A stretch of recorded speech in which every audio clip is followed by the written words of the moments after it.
So I'm assembling this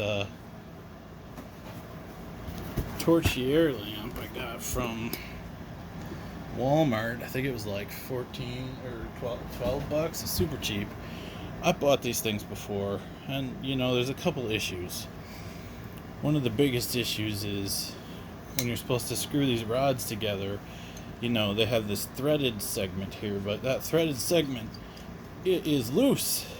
And what oftentimes happens while you are trying to screw it in is you're actually just screwing it deeper up into here. So, it ends up only that far on one side and that far on the other side. So, how do we solve that? With super glue, of course. First, we just try to roughly mark the middle of this thing. You do that because once you start screwing it in, you can't tell anymore where the half point is. So because the super glue takes 30 seconds to set, and sometimes it can take more than 30 seconds to start a thread, I start it first. Then we just go ahead and coop on some of this super glue while we're screwing it in, just for one rotation, and then as fast as we can we get that sucker screwed in halfway. I'm getting super glue on my sheets. That wasn't my goal. Let's put some paper under it.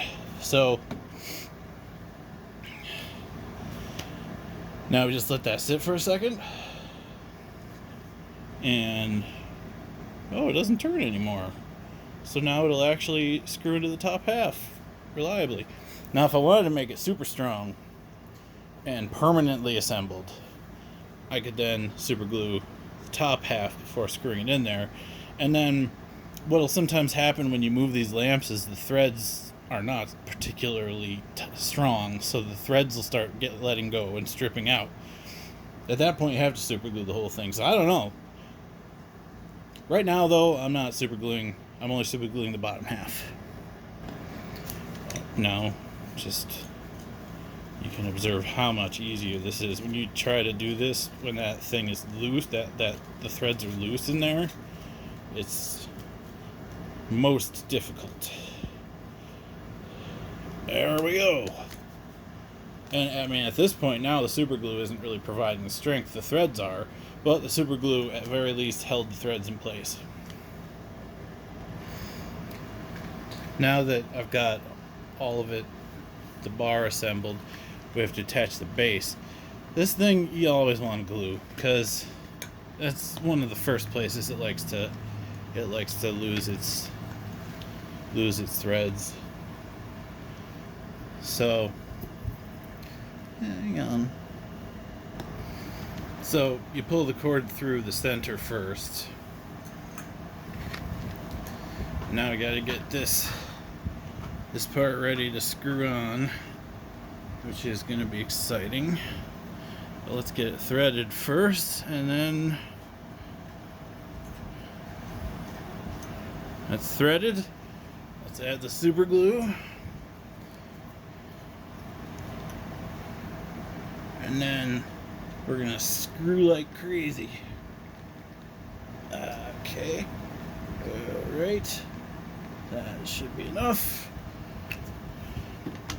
Got 30 seconds to get this thing screwed on. Oh my gosh, the pressure. The pressure is intense. Can I do it? I did it. Yes. So all of the screws things are nice and tight. Bottom one's glued on where it likes to break off. And then this is the point where you finally get to pull the cord loose of the base. You'll get a little tangled because you're doing some twisting. But there. There's this little protector thing. This is definitely the lowest quality lamp I've gotten. I think it's probably over 10 years ago last time I got it. Look at this garbage. It's plastic. No wonder it's garbage. Okay. Next thing. The dome. Well, domes. Plural. I'm going to be putting 100 watt equivalent bulbs in this thing, which means this thing is going to be really bright in your eyes.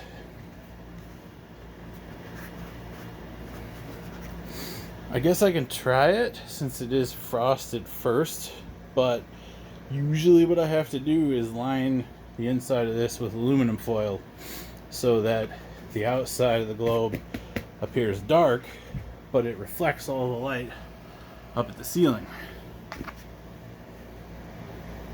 like a tortilla lamp. Here's the bulb we're going to use. Got this at Lowe's. I looked at Walmart first, then I went to oh, that's not reassuring. Anyway, I wanted something that's Alexa controllable because I'm lazy. So it's a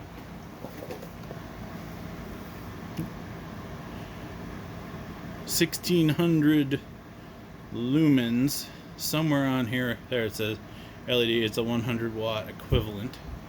That's only going to be in the white. I mean, it's a full color bulb. Only in the white is it going to be 100 watts equivalent. But so there's the globe, no light. I am undecided. The translucence of the globe, it's not blinding to look at.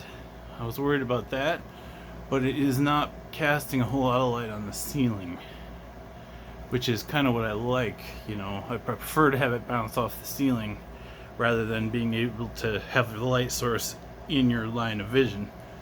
I like the indirect lighting. I don't know. I'll probably leave it like this for a little bit. It's lighting up the room pretty well. Really, I got it for this. So I'd have a work light for assembling these guys. So I guess we'll see how it works. But anyway, I hope you appreciated my tips on assembling a cheap, crappy floor lamp. What do they call it? They call it a floor lamp. Sometimes they're called tortilla lamps.